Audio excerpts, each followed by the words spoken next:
This cover of a music book signaled the beginning of a new era in the year 1900. The illustration shows the Angel of Progress in the center. She is carefully balancing herself on a wheel with wings, which symbolizes time. The angel is flanked by several technological inventions, such as the railways, the camera, and the printing press, besides some machines and a factory.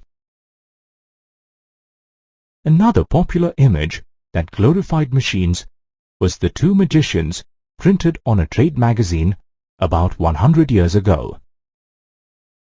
The past and the present was depicted with Aladdin and a mechanic, signifying that a mechanic of today could create magic like Aladdin. The 20th century glorified machines and industries as the new age superpowers. Was then industrialization all about new machines and factories? Contrary to popular imagination, industrialization did not exactly begin with industries and machines. The early industrialization phase, also known as proto-industrialization, paved the way for modern industrial economies. In the 17th and 18th centuries, several merchants in Europe shifted their production to the countryside. With the growth of world trade and acquisition of new colonies, there was a huge demand for finished goods. Merchants persuaded peasants and artisans to produce for an international market. In the countryside, open fields and common land were fast disappearing, and peasants were desperately looking for alternate sources of income. Therefore, they readily agreed to work for the merchants. Working from the villages gave peasants the flexibility to cultivate their land and earn as well. This association linked the towns and the countryside very closely. For example, in Britain, there were skilled laborers like wood staplers, spinners, weavers, fullers and dyers in the countryside, who were involved in various tasks of cloth production. However, finishing of the cloth took place in London. The proto-industrial times involved a lot of workers who worked from their homes and not in factories. By the 1730s, factories began developing in Britain, but they actually expanded only in the late 18th century. Cotton was the first industry to grow in Britain. The invention of new machines accelerated the pace of production and increased the output. The invention of the cloth mill by Richard Arkwright brought a revolution to cloth production, as it brought together the scattered processes under one single roof. Slowly, new mills and factories dotted the landscape of England in the early 19th century. Iron and steel was the next industry to flourish.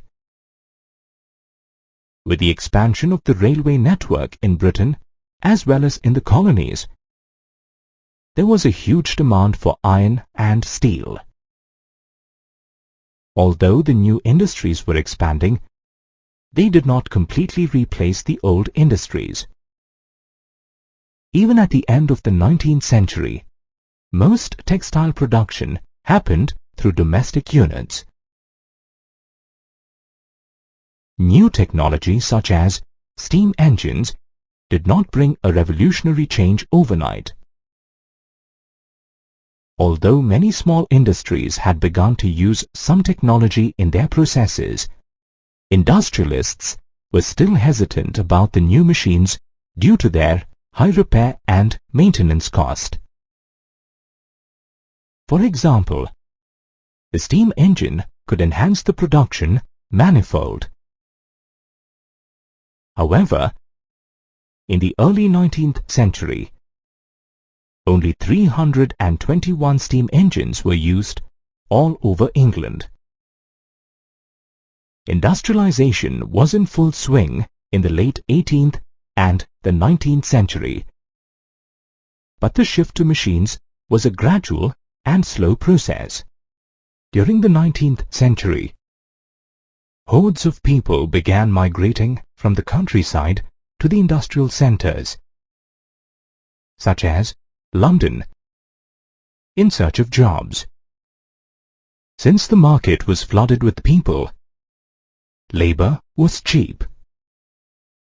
To have cheap labor was a profitable option for the industrialists, who did not wish to invest money in machines. In industries such as breweries and gasworks, the demand for labor was seasonal. More people were required during winters. Similarly, during Christmas, a lot of people were needed to work as binders and printers.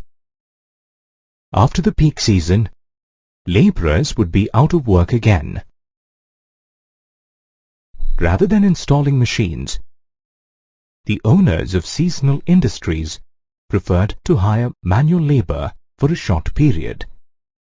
Manual work was also favored for products that required intricate design and finish. Machines could be used to mass-produce uniform goods. However, it required craftsmanship and skill to make goods with individual specifications. In Britain, the upper classes preferred handmade goods for their finesse. In America, though, industrialists preferred to work with machines due to a shortage of labor.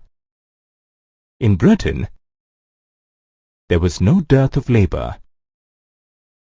In fact, easy availability of labor in the market affected the life of the workers.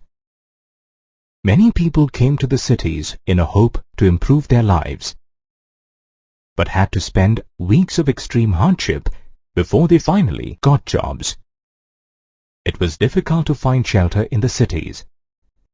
People had to spend nights under bridges or in poorly maintained night shelters and refuges.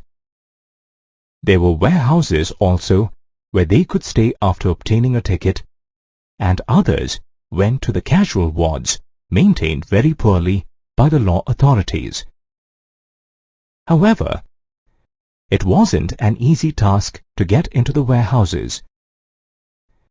The warehouses used to conduct a thorough medical examination against diseases. Getting a job was easier if there was some friend or relative working in a factory. Workers had to lead a miserable life on their shoestring wages. During the 19th century, wages increased slightly, but their real value remained low due to the consequent price rise. For the workers, the period of employment was an important factor, as their average daily income was decided by the number of days of work. Till the mid-19th century, nearly 10% of the urban population was very poor. During the economic slump, there was a dramatic rise in the unemployed population in the cities. Another threat was the innovation of new machines which would replace the workers. The spinning jenny, designed by James Hargreaves in 1764, is a classic example. This machine increased the pace of spinning and reduced the demand for labor, thereby leaving hand spinners jobless. The second half of the 19th century witnessed the rise of building activities, which came as a blessing in disguise for the workers. Construction work for railways, road widening, drainage and sewers created new job opportunities. In the next 3 decades, there was a significant increase in the number of workers employed in building activity. Some archaeological excavations in Egyptian tombs have revealed numerous fragments of cotton originating from Gujarat and dating back to the 5th century AD. Similarly, items like bone needles and wooden spindles have been unearthed at Mohenjo-daro and Harappa, which indicates the use of homespun cotton even in those early times. Historically, India has been known the world over for its flowing silks and crisp cottons. Textiles were one of the most vital industries of India. Let's understand how the arrival of the British and industrialization impacted this age-old industry. India had a huge international market for its textiles. The old seaports of Surat, Masulipatam and Hooghly also enhanced the textile trade and connected India with the Gulf ports in the Red Sea and that of Southeast Asia. Indian merchants and bankers played a key role in this network of export trade. With the rise of European companies, this trade network suffered a gradual decline. The European companies obtained several concessions from local courts and secured monopoly rights to trade. Consequently, the old Indian ports began to shrink. On the other hand, Bombay and Calcutta emerged as the new ports catering to the European companies. Before consolidating its political power, the East India Company had found it difficult to regularly export Indian textile goods at cheaper rates. The textile market in India was very competitive with a variety of foreign and local traders. As a result, a weaver and a supply merchant could negotiate the best price for the goods. After establishing its power, the East India Company developed a system of management and control. This system helped the company eradicate competition, control costs, and ensure regular supply of textile goods.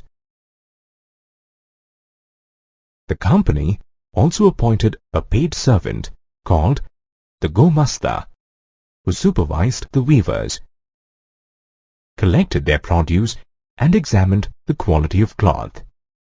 This step did away with the brokers in the cloth trade, but caused a lot of chaos in the lives of the weavers. The Gomastas were the sole buyers of the weavers' produce.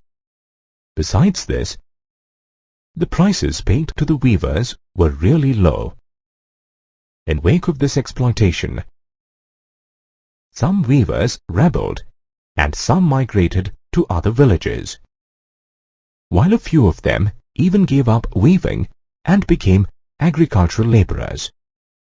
However, it didn't end here. The start of the 19th century came with a fresh set of challenges for the weavers. As the cotton industry developed in Britain, industrialists forced the government to impose import duties on goods from other countries, so that the British Manchester goods would face no competition from outside. They also wanted the East India Company to sell the British goods in the Indian market. This led to the market getting flooded with Manchester imports. This made the situation worse for the weavers, as their export market collapsed. Furthermore, with the US Civil War, the cotton supplies to Britain drastically decreased, and so Britain turned to India for support. This led to a sudden surge in raw cotton exports, resulting in soaring cotton prices. Gradually, towards the end of the 19th century, India saw the growth of factories and the fine art of weaving died a slow death. These are pictures of the people who pioneered the growth of industries in India. Jamsetji Nasirwanji Tata was famous for the Tata Group of Industries, and Dwaraknath Tagore was one of the first Indian businessmen who invested in shipping, shipbuilding, mining, and banking and insurance. Let's understand the nature of the trade and industries of these great industrialists. During the British era, the major export item from India was opium. It was exported to China, and in return, the British got tea from China. Undoubtedly, China became the focal point of British trade. Indians got involved in this trade as they began to provide finance, procure supplies, and ship consignments. After making money from the China trade, some Indians decided to set up their own industries. In Bengal, Dwaraknath Tagore invested his money to set up 6 joint stock companies in the 1830s and 40s, but they did not flourish. However, several other traders followed his example and set up successful business empires. People like Jamsetji Nasirwanji Tata and Dinshawpati established industries in Bombay, while Seth Hukum Chand set up the first jute mill in Calcutta. At this time, some Indian merchants had trade links with Burma, the Middle East, and East Africa as well. And a few Indian commercial groups catered to the domestic market. They provided finance and other services to traders within India. Later on, they invested their money in setting up factories. However, not all was well for the Indian merchants. The stringent policies of the British government restricted their trade. Their exports were limited to items like cotton, opium, wheat, and indigo, which were required by the British. Moreover, European managing agencies were given the task of controlling Indian industries. These agencies rendered Indian industrialists helpless and had complete control over their investments and key business decisions. Despite all odds, Indian factories multiplied in the second half of the 19th century. The first cotton mill was established in Bombay in 1854. A few years later, the first jute mill sprung up in Bengal. Gradually, many cotton spinning and weaving mills came up. A strong labor force was required in these mills, which opened new avenues of employment. In 1901, nearly 5,84,000 people worked as laborers. These laborers were peasants and artisans who had moved to nearby cities in search of work. As the number of job aspirants increased, mill owners began to hire a jobber who helped manage recruitments. Jobbers were typically old, experienced, and trusted workers. In spite of the colonial restrictions, Indian industries continued to grow and provided employment to thousands of people. This is not a painting of baby Krishna, but an advertisement of 1928 by the Woodward's Gripe-Water Company. In the last phase of the 19th century, Indian markets were flooded by goods from Britain. To create a positive image of their product and boost sales, British manufacturers used effective advertisements. The owners of Manchester Goods tried to create a unique brand identity for themselves by marking a label, "Made in Manchester," on all their clothes. Early Manchester labels showed many Indian gods and goddesses to create respect and approval for the product. Images of deities were used to make Indian buyers identify with these foreign products. Calendars were also printed to advertise products. These calendars could be used by the rich and the poor, the educated and the illiterate alike. Some calendars also carried the images of Nawabs and kings, which in a way guaranteed the buyer about the product's good quality. On the other hand, the advertisements by Indian manufacturers were very nationalistic, upholding the idea of Swadeshi. Since the Manchester goods commanded a good market share, Indian industries avoided competing with them in the beginning. Indian companies started producing coarse cotton yarn, which was not a British import to India.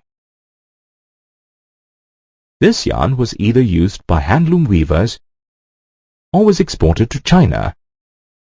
With the beginning of the Swadeshi movement in the 20th century, industrial groups became vocal in their demands. They got together and pressurized the government to increase tariff protection and grant them other concessions. From 1906, the export of Indian yarn to China declined because of new players in the Chinese market. Therefore, Indian industrialists began cloth production. The beginning of the First World War brought a dramatic turn to industrialization in India. The supply of Manchester goods declined as English mills got busy in producing goods for the war. This provided a golden opportunity to the Indian mill owners to capture the domestic market. Later on, Indian industries were also used to supply items for the British Army in the war. Due to this sudden surge in demand, several new factories were set up in India, and many people were employed. After the war, the British economy could not compete with the new players. The US, Japan, and Germany, and collapsed. Manchester could not regain its position in the Indian market either. While factories grew after the war, large industries were limited to big centers like Bengal and Bombay. Interestingly, most labor force still worked out of small household units in the villages. Despite the initial setback from the Manchester goods, the production of handloom cloth increased in the 20th century. Many weavers shifted to the technologically advanced looms with fly shuttles. By 1941, over 35% weavers used this technology. Specialized weavers who wove finer varieties for the rich people were in a better position to handle competition from the mills. Their production was not impacted by bad harvests and famines, as the rich could afford to buy at all times. Moreover, mills could never replicate the exquisitely woven fabric. The weavers lived a poor life and learned to survive the cutthroat competition. Overall, hand labor and small-scale production remained integral to the process of industrialization.